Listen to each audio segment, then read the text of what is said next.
There is a particular kind of exhaustion that has nothing to do with sleep. It is an ancient tiredness born in the bones of a child who had to work for something that should have been free. It is the exhaustion of waiting. If you look back at the landscape of your earliest memories, you might not see chaos or violence. You might not see screaming matches or broken glass. Instead, you might see a quiet room. You might see a window that looks out onto a street where nothing ever happens. You might see a child sitting very still, holding their breath, believing that if they can just make themselves small enough, quiet enough, and good enough, the door will open and the warmth will finally come in. This is the story of the child who waited. It is a story about the architecture of silence and how a human heart can break without making a sound. It is about the specific tragedy of looking at a parent and seeing not a monster, but a ghost, someone who is physically present, but emotionally miles away, locked behind a wall of their own distraction, their own sadness, or their own incapacity to love. To understand this child, you must first understand the texture of their waiting. It was not a passive act. It was not simply sitting around. It was an active, high-stakes vigil. It was a job.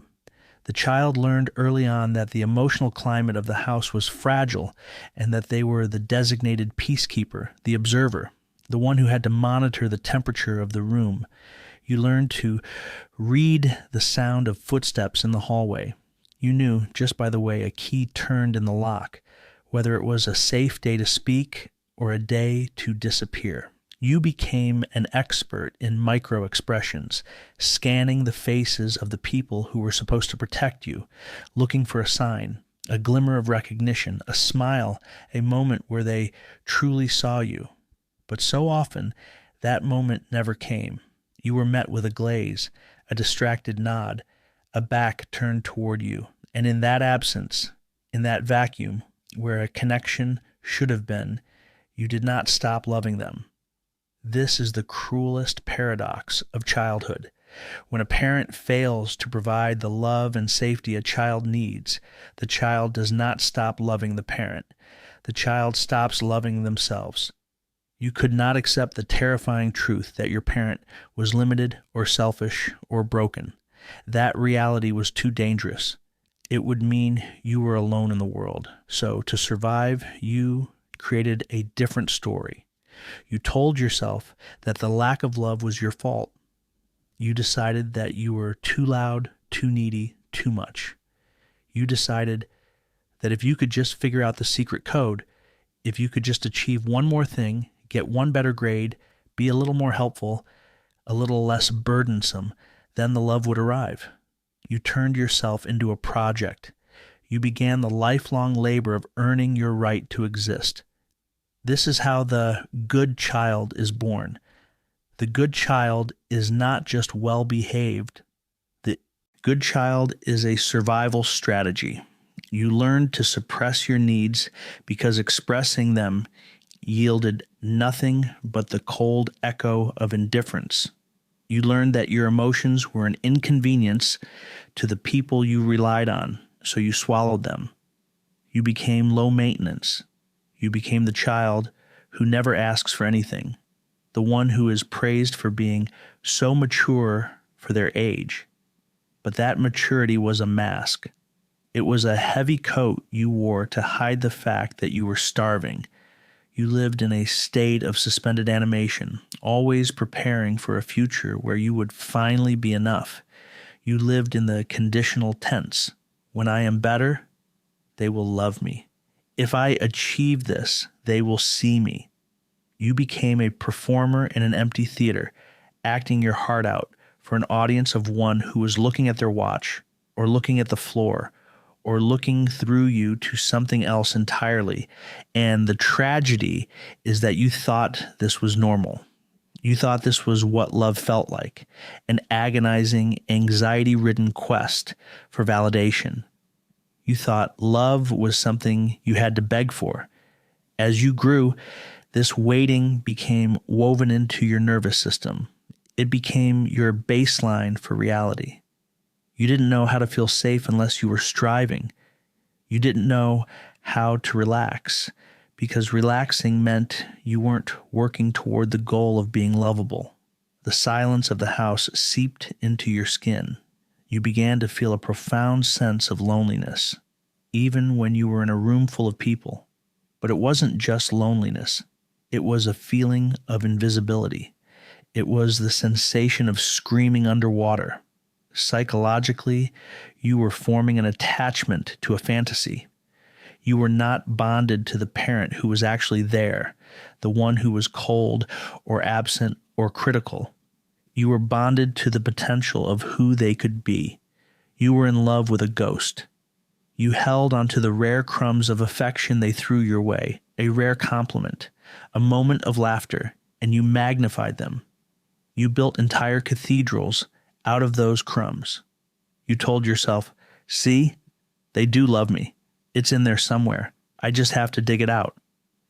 This is the trap of intermittent reinforcement. It is the most addictive pattern in psychology.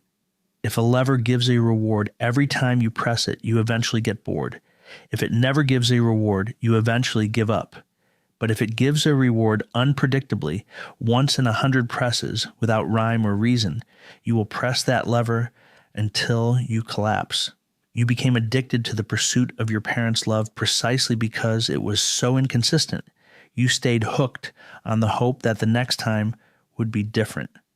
But the waiting takes a toll. It hollows you out. It creates a deep, resonant void in the center of your chest. You begin to feel like a fraud because you have spent so much time curating a version of yourself that you think is lovable. You lose touch with who you actually are. You don't know what you like or what you want or what you feel. You only know what others want you to be. You become a mirror reflecting the expectations of the room, desperate to avoid the friction of being yourself. And then you grow up. You leave the house, but you do not leave the dynamic. You carry the waiting with you. It travels in your suitcase, unpacked in every new room you enter. You find that you are drawn to partners who feel familiar.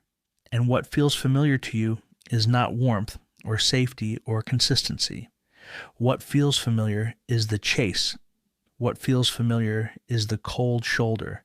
You find yourself attracted to emotionally unavailable people, people who make you work for their affection, people who replicate the exact climate of your childhood home. It isn't that you enjoy the pain, it's that you are trying to solve the puzzle. You are trying to win the game you lost as a child. Your subconscious mind thinks, if I can get this cold, distant person to love me, then I will finally be worthy. Then I will finally heal that wound from years ago. So you enter into relationships that are defined by anxiety. You become the caretaker, the fixer, the one who overfunctions. You pour your energy into people who cannot return it, waiting for them to change, waiting for them to wake up, waiting for the love that never arrives. You become an expert at interpreting silence. When a partner doesn't text back, you don't just feel annoyed. You feel a primal panic. It triggers the old abandonment, the old feeling of being small and helpless in that quiet house. You scramble to fix it. You apologize when you haven't done anything wrong. You shrink. You accommodate. You replay the role of the good child, hoping that this time the ending will be different. But the ending is rarely different because you are asking people to give you something they do not have. You are going to the hardware store and asking for milk. You are standing before a dry well, dropping your bucket down again and again, hearing it hit the dust and thinking, maybe if I drop it more gently, it will come up full. There is a heavy grief in realizing this pattern. It is a grief that often hits in the quiet moments of adulthood. Perhaps on a Sunday afternoon when the light is fading and you feel that ancient ache returning. You realize that you have spent your entire life waiting for permission to exist. You have spent your entire life holding your breath. You look at your life and see how much energy you have poured into black holes, how much love you have given to those who could not hold it. This realization is the breaking point, but it is also the beginning of the truth. The truth is that the love you were waiting for, the specific, redeeming, all-encompassing love from that parent, is not coming. It is not delayed. It is not stuck in traffic. It is simply not there. And it was never your fault that it wasn't there. This is the hardest pill to swallow. We want to believe it was our fault because if it was our fault, we could fix it. If we are the problem, we have the power. But if the parent was simply incapable, if they were limited by their own trauma or their own emptiness, then we are powerless to change it. We have to accept the reality of their limitation. We have to accept that we were children who needed water and we were born in a desert. The anger often comes next, a hot, searing rage that you were never allowed to feel as a child. You feel angry at the unfairness of it. You see other families, other parents who look at their children with light in their eyes, and you feel a jealousy so sharp it feels like a physical wound. Why not me, you ask? What was so wrong with me that I didn't deserve that? You must let this anger burn. It is a purifying fire. It is the part of you that loves yourself enough to be outraged at your mistreatment.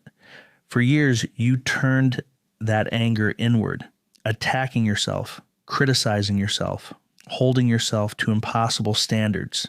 Now, you must let it flow outward to where it belongs. You are allowed to be angry that you were neglected. You are allowed to be angry that you were made to feel like a burden. But anger is a bridge, not a destination.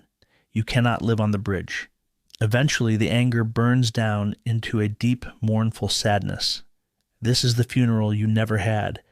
You have to mourn the parent you needed, but never got. You have to mourn the childhood you missed while you were busy managing your parents' emotions. You have to mourn the younger version of yourself, that little boy or girl who sat by the window waiting. You have to go back to them in your mind. You have to visualize that child sitting there in the silence, and you have to be the one to open the door. You have to be the one who walks into the room, sits down beside them, and says, I am here now. You don't have to wait anymore. I see you. I value you. And I love you exactly as you are, without you having to do a single thing. This is the process of reparenting. It is the slow, deliberate work of becoming the source of your own safety. It is learning to validate your own feelings rather than looking for external confirmation. It means catching yourself when you start to perform, when you start to shrink, and gently correcting course. It means asking yourself, what do I want, instead of what do they want me to be? It feels strange at first. It feels dangerous to stop waiting. It feels as if you stop hoping for their love. You are severing the bond forever. And in a way, you are. You are severing the fantasy bond. You are letting the ghost fade. You are accepting the parent as they are, a flawed human being, perhaps one who cares in their own limited way, or perhaps one who cannot care at all. But by accepting the reality, you free yourself from the prison of hope. Hope can be a beautiful thing, but in this context, hope is a torture device. It keeps you stuck in the cycle. Letting go of hope feels like despair, but it is actually liberation. When you stop waiting for them to change, you get your life back. You get your energy back. You stop scanning the horizon for a ship that isn't coming, and you start building a house on the shore. You begin to understand that your worth was never on the table. It was never up for negotiation. You were born worthy. The fact that they couldn't see it is a statement about their blindness, not your visibility. You are not a reflection of their inability to love. You are a distinct whole universe, capable of generating your own gravity, your own light. As you heal, the silence changes. It stops being a vacuum that needs to be filled with validation. It becomes a peaceful stillness. You learn to be alone without being lonely. You learn to sit in a room and feel at ease because you are in the company of someone who loves you, yourself. You stop chasing the unavailable because the familiar coldness no longer feels like home. It feels like what it is, cold. And you want warmth. You want reciprocity. You want a love that meets you halfway, a love that doesn't require you to amputate parts of yourself to fit inside it. You begin to notice the people who are actually present, the friends who listen, the partners who stay, the love that is easy, quiet, and requires no performance.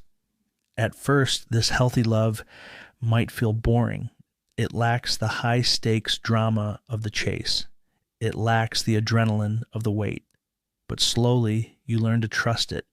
You learn that safety is not boring. Safety is the soil in which you can finally grow. You realize that the child who waited was incredibly strong. They survived a drought. They managed to keep a heart soft in a world that wanted to harden it. You honor that child not by continuing their wait, but by ending it. You honor them by living a life that is full, loud, and messy. You honor them by taking up space. There will be days when the old patterns return, when you feel the phantom limb of your childhood longing, when a rejection stings more than it should. This is normal. Healing is not a straight line. It is a spiral. You circle back to the same pain, but from a higher vantage point. You see it, you acknowledge it, and you self-soothe. You don't hand the keys of your emotional state over to someone else. You keep them in your own pocket. You learn to forgive, not necessarily because the other person deserves it, but because you deserve peace. Forgiveness, in this sense, is not saying it was okay. It is saying it is over. It is putting down the heavy suitcase. It is walking out of the waiting room and stepping into the sunlight of the present moment. The tragedy of the child who waited is that they believed they were empty, waiting to be filled. The triumph of the adult is realizing they were full all along. You were never the empty room. You were the light that the room could not contain.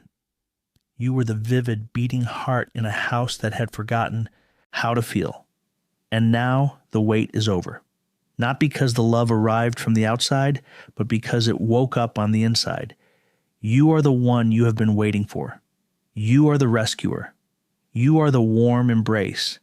You are the person who stays, and in this staying, in this commitment to yourself, the world begins to reshape itself around you. It is a subtle shift at first, like the changing of the seasons. You stop attracting the people who need you to be small. You stop resonating with the frequency of neglect. When someone offers you a crumb, you no longer see a feast, you see a crumb. And you realize you are no longer hungry for crumbs. This newfound clarity allows you to see your parents and all the people who resemble them with a compassionate distance. You see them not as giants who hold the keys to your survival, but as people who were likely once children waiting in their own silent rooms. You see the lineage of pain, the generational echo of "I cannot give what I do not have." This does not excuse the neglect, but it humanizes it. It takes the sting out of the rejection. It transforms the monster into a tragedy. You can look at them and think, how sad that you missed knowing me. How sad that you lived in the same house as this vibrant, loving child and you never truly saw them. But you do not stay and stare at the tragedy.